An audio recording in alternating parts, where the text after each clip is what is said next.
Hello everyone. তো আজকে সন্ধ্যার নাস্তা ছিল গরমা গরম আলুর চপ।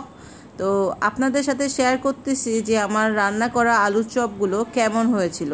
চলুন তাহলে দেখি আগে আলু চপটা কেমন ভেতরে। দেখতেই পাচ্ছেন আমি কিন্তু খুবই মজা করে খাচ্ছি, মাশাআল্লাহ অনেক মজা হয়েছিল। এবং এখন আপনাদের ভাইয়া এবং ভাগ্নি বলবে যে আমার রান্নাটা কেমন হয়েছিল। লেটস গো তাহলে। আজকের নাস্তা হিসেবে আছে চপ। না, এটা সুন্দর করে তো মামুনি তোমার জন্য চপ নিয়ে আসছে, আসো তো বসো বসো। হ্যাঁ হ্যাঁ, এটা মামুনির মেও। আসো, স্পেশাল চপ। অফিস থেকে এসে তো এরকম জিনিস পাওয়া একটা সৌভাগ্যের ব্যাপার। আলহামদুলিল্লাহ। আচ্ছা বাবাকে একটা দাও, তুমি একটা খাও।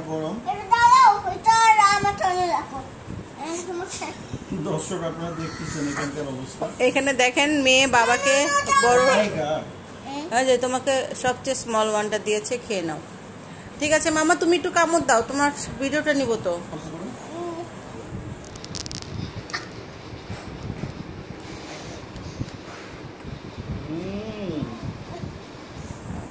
মনে হচ্ছে শীতকালে বসে আলুর চপ খাচ্ছি।